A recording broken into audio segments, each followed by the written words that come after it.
You're just trying to make a point with Milo, huh? Oh shoot! See, I'm telling you, I don't know what to do with this mic. Like, it's like a stick, it's a rod, it's weird. It's like a utility belt.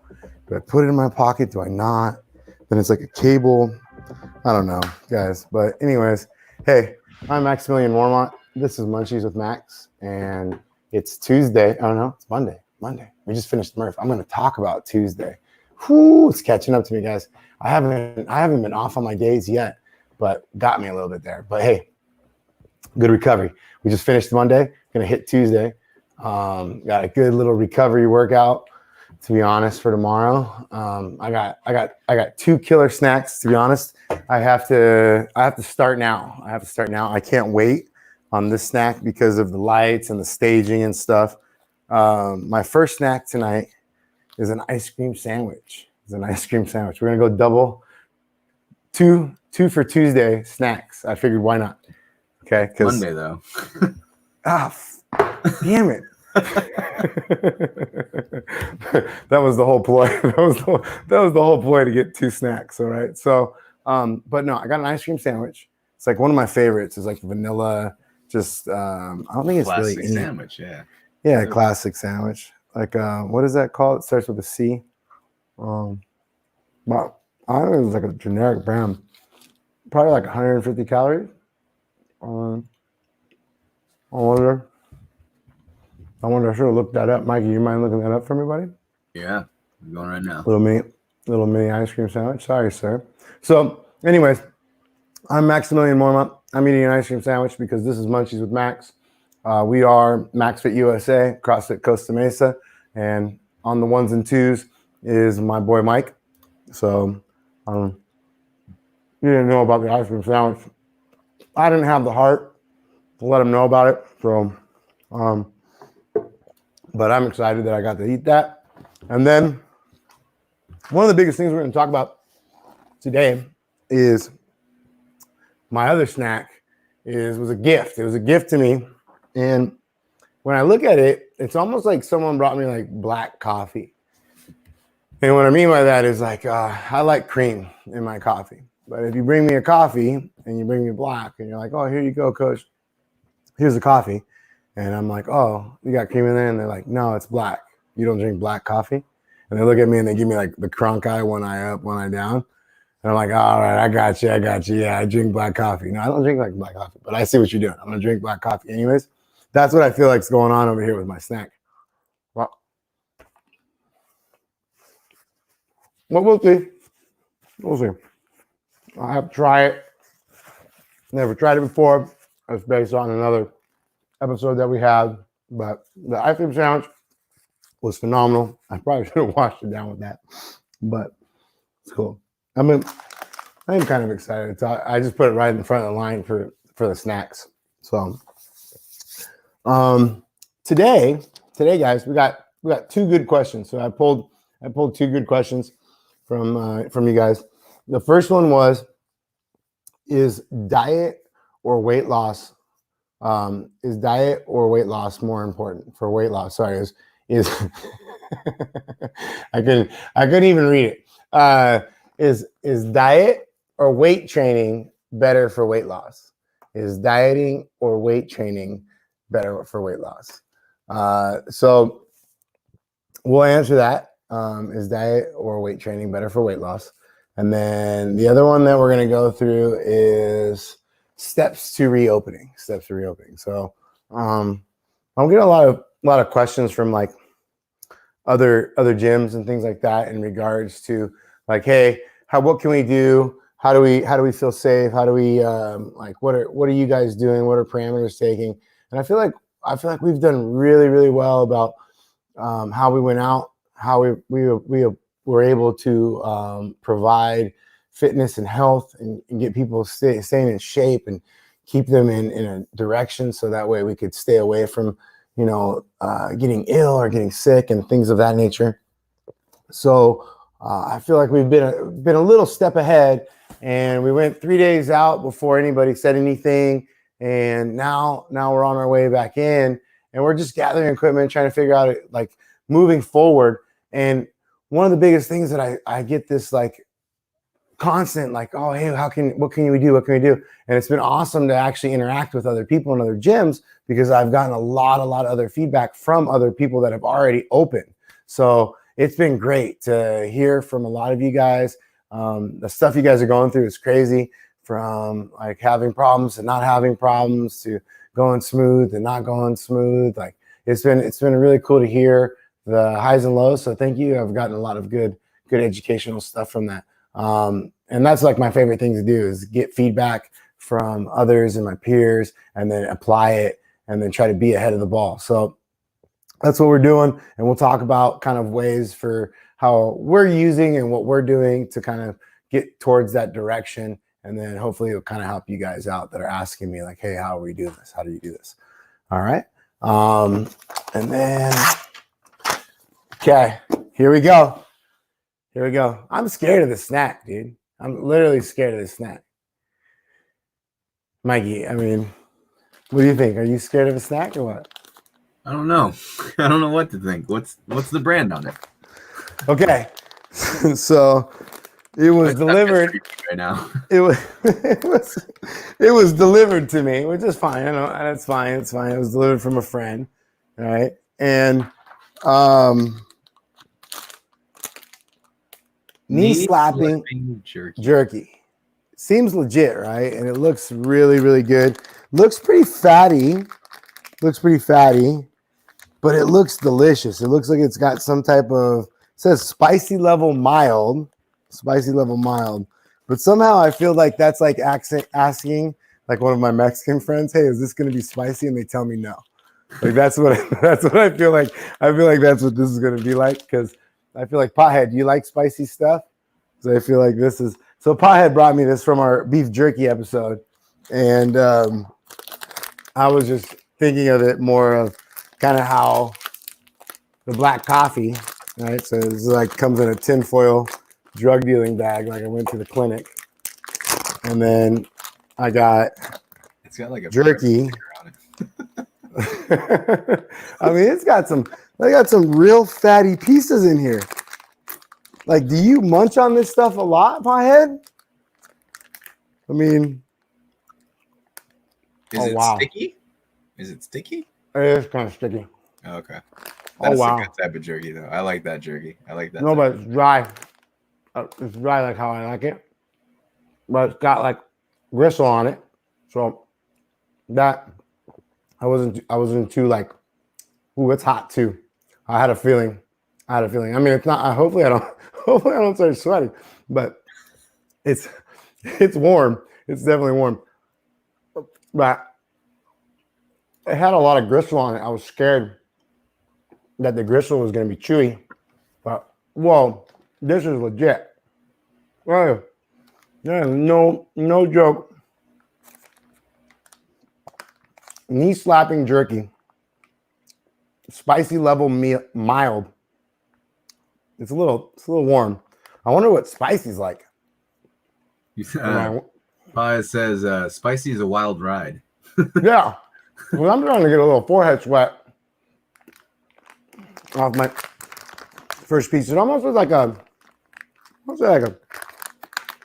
bacon vibe, like a dried bacon vibe, but with a little bit of like hot and sweetness to it, like also some like barbecue,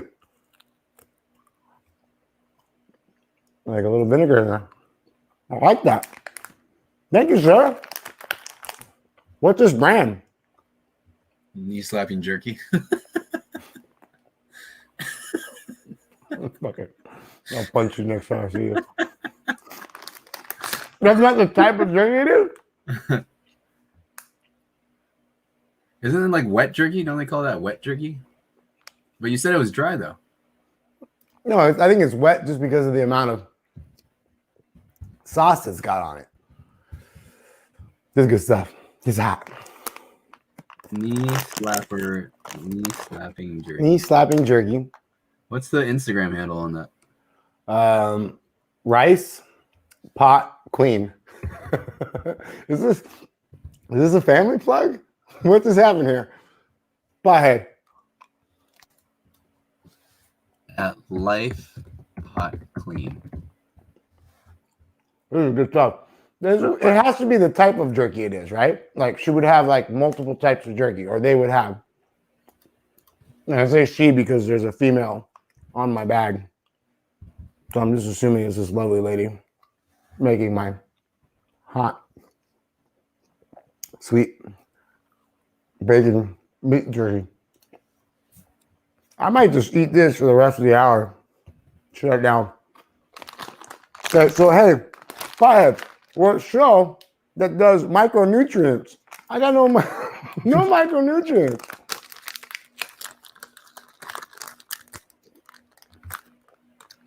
I mean, we're a total failure on this. Since I dropped the ball on all of that today. Whoa. Okay. Do you normally like hot jerky, Pothead?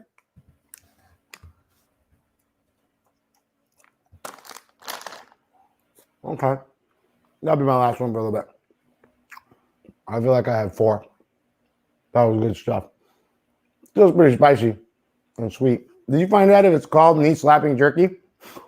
or if that's just a type of beef jerky that it is? Because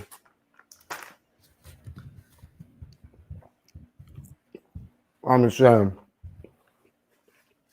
pretty convenient. Look at that. Okay, so I hope you guys had a good Memorial Day. I had a great Memorial Day. Got your Murph workout in. Classic. I don't know if you guys have never done it from home. There's like an old shoe I hadn't worn in a while. Oh, it's great. It's amazing. Thank you. I was really questioning the silver bag, the clinic bag, and then I was really questioning the slap it on label with the Instagram handle. And then I didn't really know, mostly because I didn't know. Now I'm in a paradox. Is the beef jerky called knee slapping jerky, or is the flavor called knee slapping jerky? No, it's Hmong style jerky. Oh, that's what you were talking about. Okay. ONG, yeah, Hmong style jerky. Okay, when we were talking about that one night, and you guys were like, "Oh, have you tried it? Is it all spicy like that? Is that like, and is that the flavor? Is that the flavor of the Hmong style? Like, because that didn't taste like really sweet meat at all. I mean, it was sweetness to it, but it almost was more smoked barbecue or something like that, I would say, than teriyaki. It was like teriyaki. Yeah. So that basically what you've done here is proved my ignorance in the sense that what's this again, Mikey? Hmong style jerky. That I knew nothing about Hmong style jerky, and I misspoke. It does not taste like teriyaki, but I want to try now like a non-spicy flavor. because now is the spiciness taking away the sweet meat taste? No, that was great. That was amazing. Thank you, sir. But I was definitely misspoken in the sense that I had never tried it. And so then I just kind of miscategorized. Sorry. It happens to the best of us, you know? But I'm curious. I wonder what the caloric intake is. What about my sandwich? No, my ice cream sandwich. So the ice cream sandwich is 166 calories. Okay. 166 calories per serving. 1 bar is 1 serving. 6 grams of total fat. 90 milligrams of sodium. 26 grams of carbs. 13 grams of that is sugar. 3 grams of protein from the milk, and 3 milligrams of caffeine. Caffeine? Yep, caffeine. I was talking about drinking a coffee at 8 o'clock tonight. I was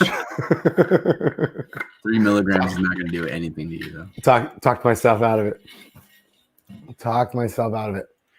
Oh man, that was great beef jerky. Thank you, sir. Mikey, let's pull up the Murph leaderboard. Let's see what we got. Let's see what's happening out there. What did they give us? What did they tell us? What did they use? I'm going to pull that up right now. Sticky. It is sticky though. I gotta wash my hands. It's that teriyaki sauce.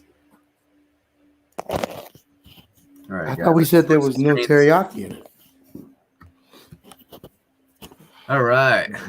So if you guys never knew what Murph was, or you guys haven't done it before, I think.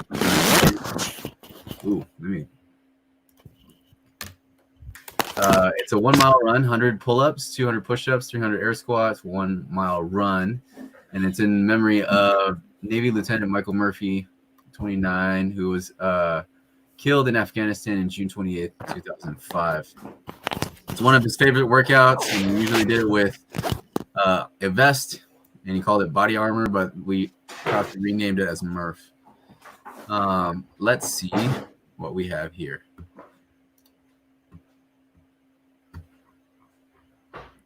All right. Looks like Pursurin took the leaderboard here with 44 minutes, 35 seconds, 20-pound weight vest, and he did the partition. So 5, 10, 15. Tyler with 46.9. Scaled Murph, that's pretty good. Mitch with 46.25. Did 5, 10, 15. And it was first time he ever did it with a weight vest. Dean with 50 minutes, 3 seconds. Everyone's partitioning it, huh? Oh, except Nate. Nate didn't partition. I gave him the green light. And they got excited about that, for sure. I mean, wouldn't you?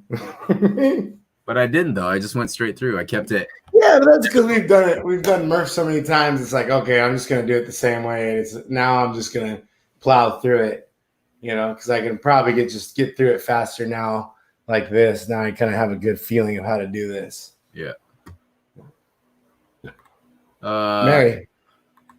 Mary. Rose. Yeah, good work. No vest. That's still good, though. Yeah, really good. 37.12. Woo! That was fast, though. That's running. Christina, yeah, she was flying.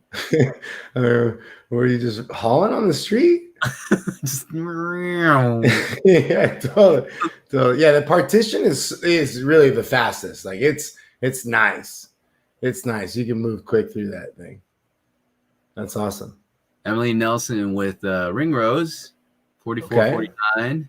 Oof, 100 ring rows. Savannah with 45.16, no weight vest. That a girl? Kelly 54, she did an RX sub ring rows though, because we didn't have a pull-up bar. And we did it straight through. Jillian 57.30, but she did a row. That row looked rough. I was like, oh God. Sarah 73.13 did it with her fam. Rachel saving lives and now doing Murph. And all of her push-ups from her toes. Okay, none from the knees anymore. Yeah, that was work from the challenge. That work from the challenge. Hell yeah. Amy with 82-13 partitioned it. Hi, girl.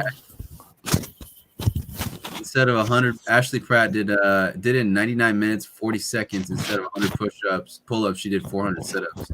Oof. Ooh.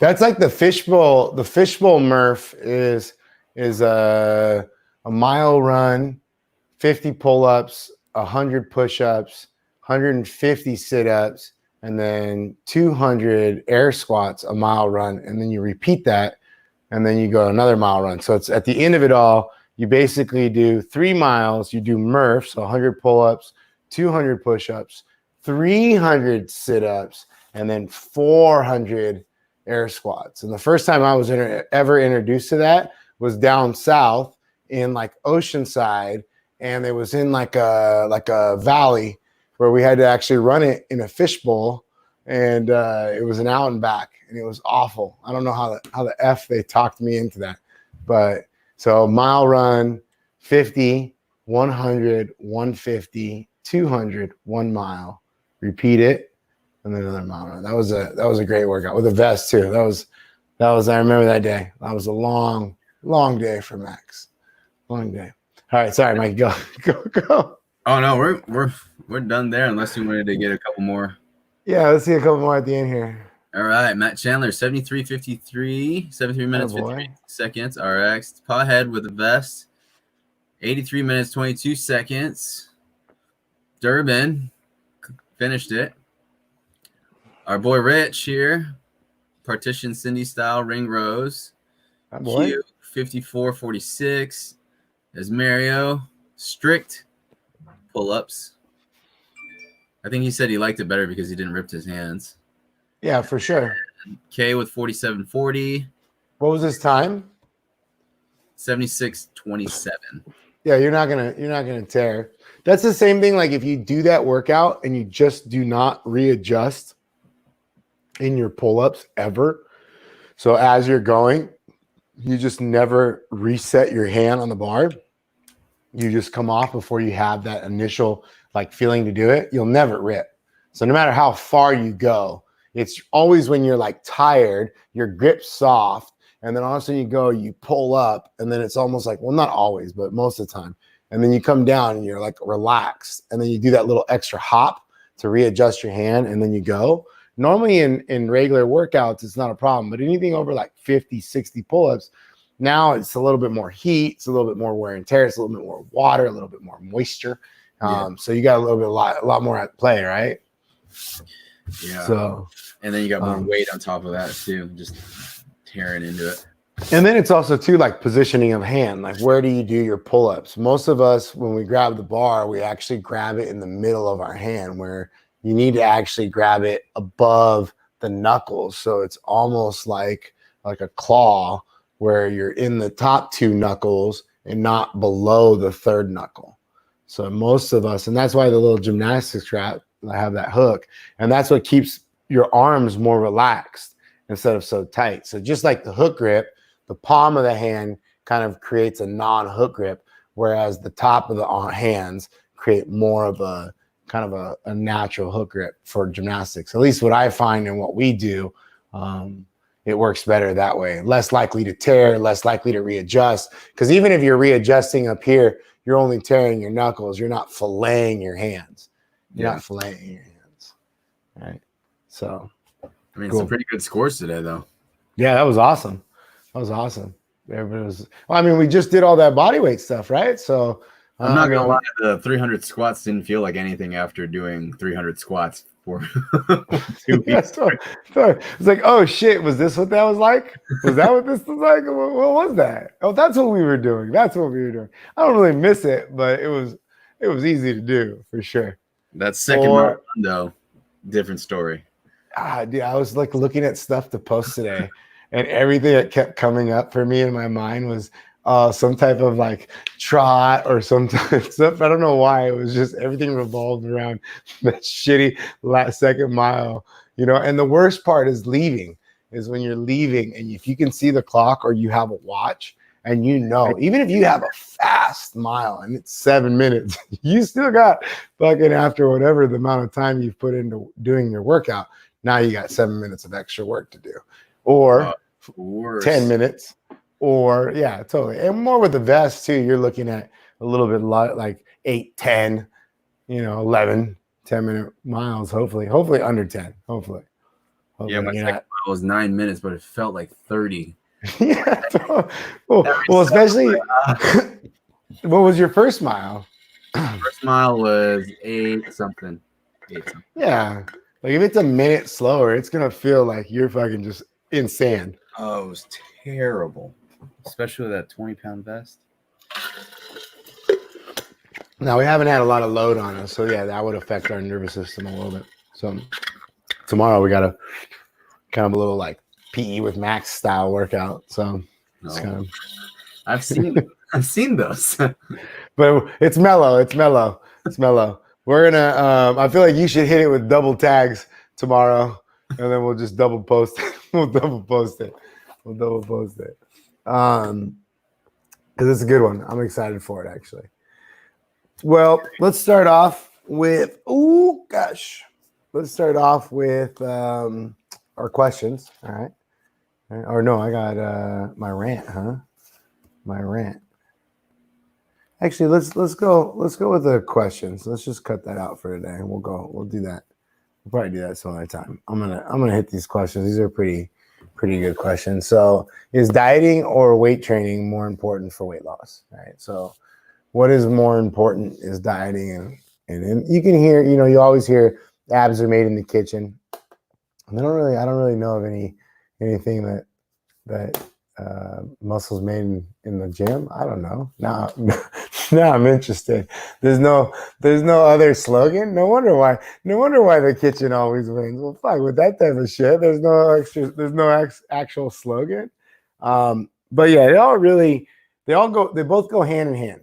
And like in a time like this, if you wanted to train less, then yes, your nutrition would have to be better. But then in a time like this, because you can work from home, you can do 2-a-days. If you wanted to train more and do more and be more active, even if you're at home, you're still burning more calories. So therefore, you can eat more. So there's this kind of like weird give and take. And one thing that I always tell people is don't use your actual output, so your exercise, as something that determines your nutritional intake. Look at your exercise as kind of a bonus, Now, if you're not losing weight and you're eating too low in caloric intake, then obviously you need to up the caloric intake to adjust to your exercise, or maybe you've been under eating. And that's where, to me, the nutrition is so important, especially for athletes or just special population, is because most of us are dehydrated in our nutritional content. And what I mean by that is we should be seeing now that even if we're at home and we're snacking and we're able to eat 3 meals a day, it's very different than the way we were eating 3 meals a day out working a 9 to 5. Very different, or traveling because we worked on an airplane and having to go places and be abroad and then come home. Very, very different. And that should teach you something about your choices of food. And maybe too, if you look at what you've done in the last 10 weeks and you look back, or 8 weeks, and you're like, okay, well, my nutritional intake wasn't the best, but I was still eating 3 meals a day. And I never did that before because I was always on the road. I always had to buy hotel food or whatever. And then I always drank and then blah, blah, blah, blah. But I haven't lost a lot of weight, but I was drinking a lot at night. So that type of stuff, you're going to have problems. Okay. But with exercise and multiple exercise, you're going to counterbalance some shitty nutrition. But if you have awesome nutrition and you have awesome weight training or awesome exercising or awesome fitnessing, you're going to have immense gains. You're going to get closer and closer to your goal. Whereas if you're only weight training and you're eating like shit, it's not going to really work for you either. And on the contrary, like you can tell, like some of the nights when we eat bad stuff and I can't control myself and I go too far, the next day I can tell that it takes a little bit of a toll on me. And it's not necessarily just because of the amount of sugars and the foods that I'm eating. It has to actually do with like the quality of the food to digest and how my body has to deal with it and how it's storing it and that type of stuff. So nutrition to me is an extremely important like concept. Yes, if we were to make a pyramid and I was to build it and I was going to tell you what is the most important thing you got to look at, it's got to be somewhat your nutrition. You have to understand what you're doing. To me, it's just understanding. You just got to come to a realization that, hey, man, I'm eating like shit. I'm drinking too much. That's the cause of either my weight gain or my inability to shred myself down or look good. So whatever that concept is, yes, it's going to revolve around the dieting. But as I'm dieting, if I'm not training, the problem I'm going to start having is I'm going to start losing too much lean body mass. I'm not going to sustain lean body mass up. So then my caloric intake changes. The higher that I increase my lean body mass, the more I can eat as I'm leaning out. So you can do all this stuff with weight training, whereas it's just as important as dieting. So as I start getting a really, really good diet, I can manipulate my training to get better and better and better, and I get more out of it, and then vice versa. But if I had to focus on one, it really comes down to what's happening in my life. So maybe I'm home, and right now I'm like, you know what? F it. I don't want to really train that much. I don't care. I'm just going to train 3 times a week. Well, then you should have a like phenomenal diet. You can't be having munchies with me. I'm sorry. Like it just can't happen. But if you're training and you're training with us 6 days a week, weird. I wonder why coach made us train 6 days a week, because we're home all the time and we're going to eat more and we're going to sit on our asses more. And then, so that type of stuff is where putting out more allows you to eat a certain way. Okay. But abs are made in the kitchen, and apparently weightlifting or fitnessing doesn't have what the hell it does. What did you look one up? Did you look one up? Okay, abs are made in the kitchen. Abs are made in the kitchen, but pecs are made on the bench. I don't know why. I tried to find one, and everything that Google popped up was like, muscles are made of many more muscles. Muscles are made of protein. I was going like, ain't no one made something? Wasn't there something about like when you go some motion is a lotion, but like slow, something about building muscles, but going slow or something like that? I can't figure out.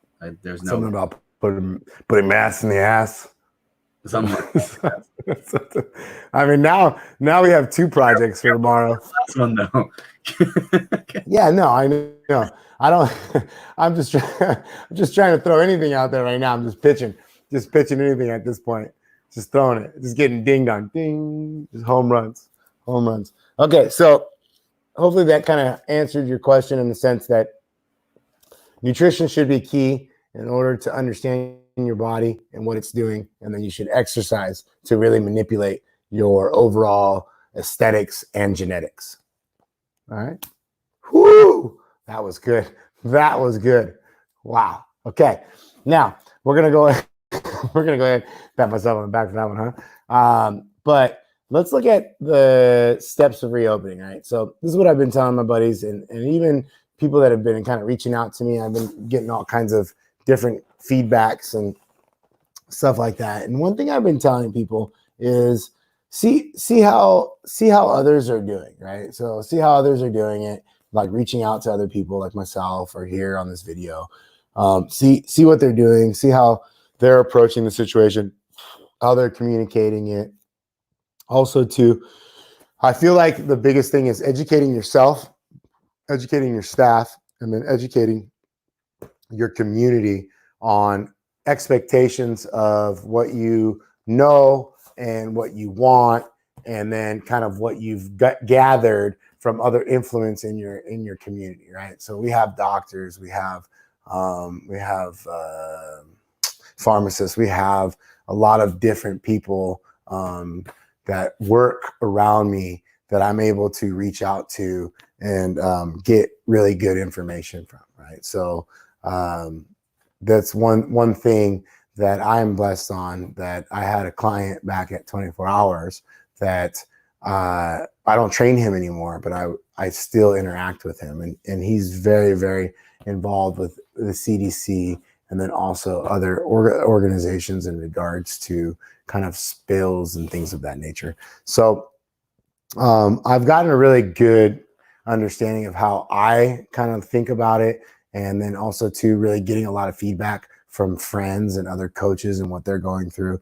And also too, really what I've learned in this process is not so much about what I'm feeling. It's about kind of what is the best for my group, as my herd, as my community, and then understanding too, like the ones that are on the outside and those that are almost on the fringes and a little bit nervous or whatever.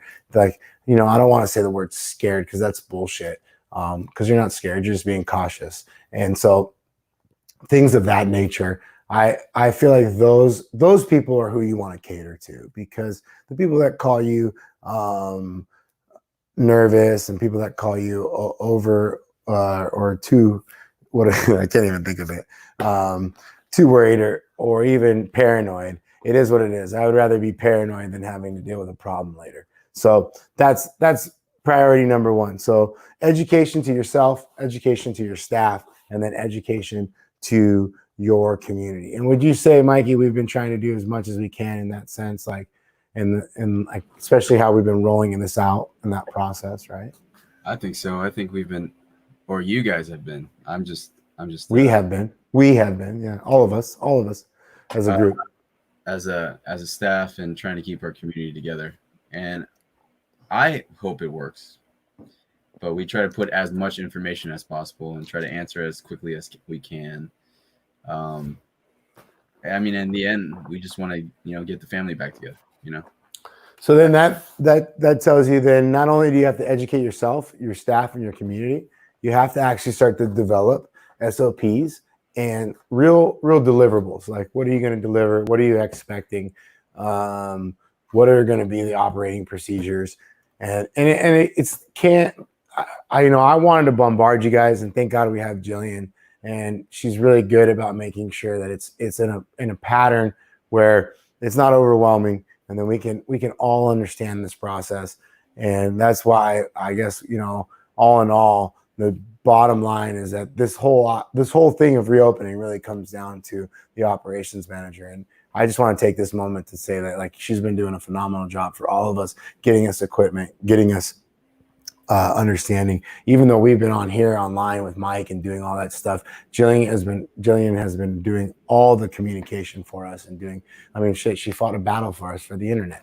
So I mean, it's been awesome to watch this and see her lead us through this. And I've always been really proud. I've been married to her now, and we've been together for 14 plus years. And I've always been very, very proud of having her as my wife, but also too as my coach and my leader. I like to follow her, and she hates it when I say that, but I love following her. So I'm excited about it. So you got to really get that out there, get it out there in a process where it's not overwhelming. Be open to everyone, and mostly those that are scared and those that need to, and I'm going to put that in quotations, right? Because that's bullshit. But those that actually need more of that communication of how we're going to do it and what we can facilitate for you if you don't want to come back. And then providing almost kind of like a hybrid model, but I don't necessarily like a traditional hybrid model. I don't like the idea of you being separate and then you paying me a membership for my gym, because I have an online business. But it is something that has to be developed. But it's a little different through having equipment versus not having equipment, and then vice versa. So it's been a cool thing to kind of figure this out and figure that kind of process out. But those that are around me, I want them to stay connected to me.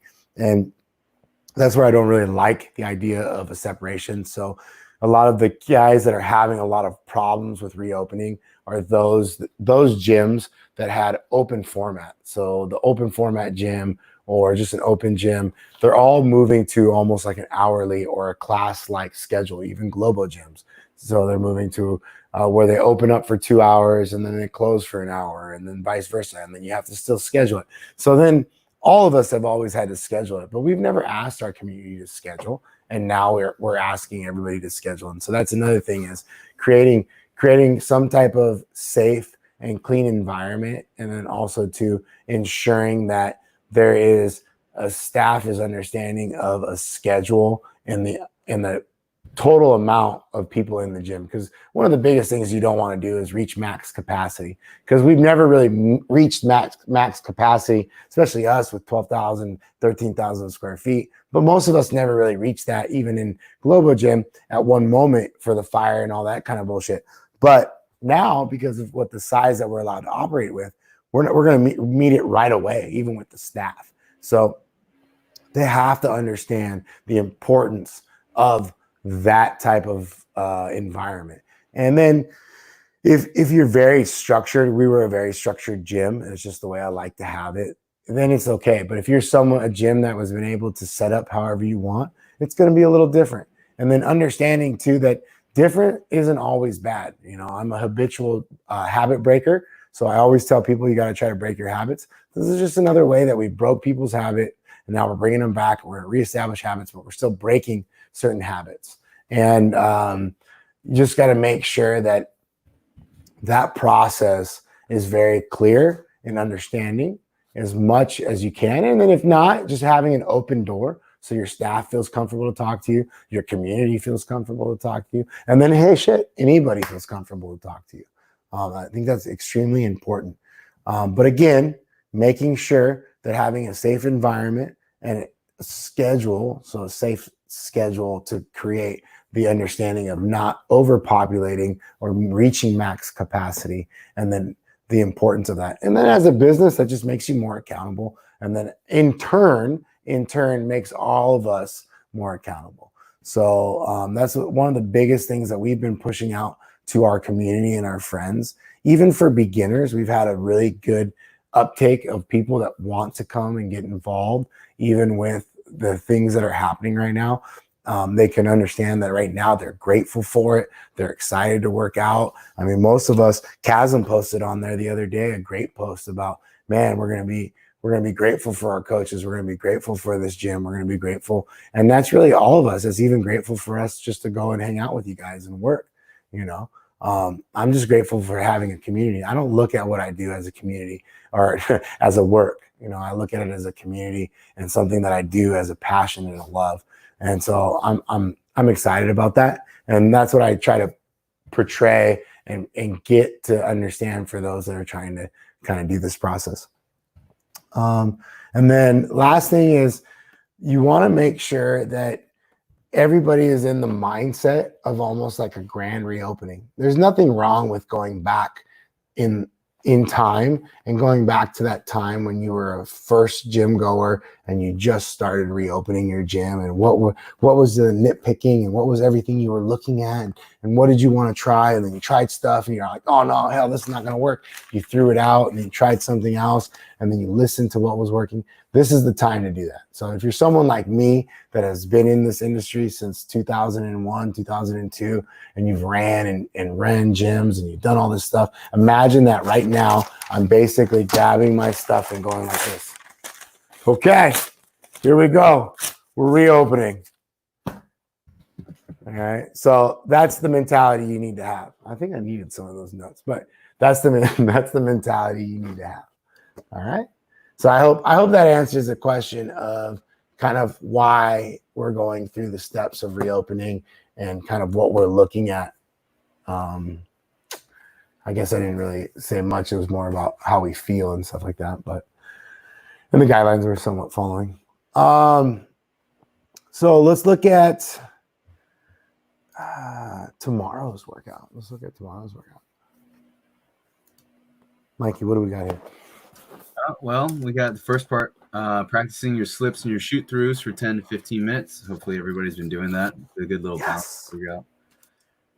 I've been posting that on the days that we're supposed to. If you guys notice, it's like every other day we're doing that. So get ready for a bounce test. Anyway, on a 15-minute running clock, guys, tomorrow you guys have, this is basically a version of Max's PE class. Don't let it fool you, because it will get your heart rate really, really high. So on a 15-minute clock, you have 5 rounds, something similar to what we did, I think, last week. We have 5 rounds of 20 seconds on, 10 seconds off. Then another 5 rounds of another workout, 20 seconds on, 10 seconds off. And then another couplet of 5 rounds of 20 seconds on, 20 seconds off. As you guys can see, Max, are you coaching tomorrow morning or is that G? That's me.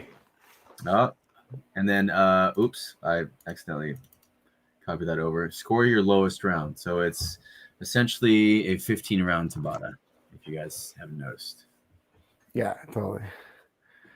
All right. Score your lowest round per exercise Mm-hmm. in the 5 rounds. So you'll have 6 scores. 6 scores total. Yeah. So are you doing, Okay. Man. are you going to do this workout and then for PE? Yeah. I gotta do it twice, basically. Oh man. I wish it was like Wednesday so I could stretch, but it's Tuesday. I got it, Mike. It's Tuesday. Tomorrow, what's this? We said what this was. It's the end of is it the end of Ramadan? No, that was last week. World. Oh, no. It's the 26th. That was last week. It was coming to the end, right? Yeah. So we have tomorrow. We have World Redhead Day. World Redhead Day. World Redhead Day. For the world. Have you heard of a towhead? Is it towhead? Towhead? Is that how they say? When Milo was a kid, like he had really, really blonde hair, and they would always blonde hair, and they would always be like, "Oh man, what a towhead!" And I was like, "What the is that? What are they talking? Yeah. What are they talking about?" And I didn't know what it was. I had never been kind of around that terminology, and I was just like, "I'll fight somebody right now. Hey, what are you saying about my child?" And then I came home and told Julian, it's like, no. It's just because he's kind of paling and has blonde hair. And I was like, I don't think that's cool either way. I'm kind of finding that insulting either way. But tomorrow is World Redhead Day, and then we have our how-to day. So we'll put out some information about the barbell stuff. We'll put out some information about the workouts. And then still got our Zoom stuff, still doing pickups. And then we're still doing our educational stuff. So got a long day ahead of us, and enjoy you guys' rest of your Memorial Day. And that's about it. Thank you, Mikey. Appreciate it, buddy. Oh, man. Good work. Good work today. I'm going to get back into this. This thing was hot, though. I don't know if I'm ready to start that sweat over. I just broke it. I just broke that sweat.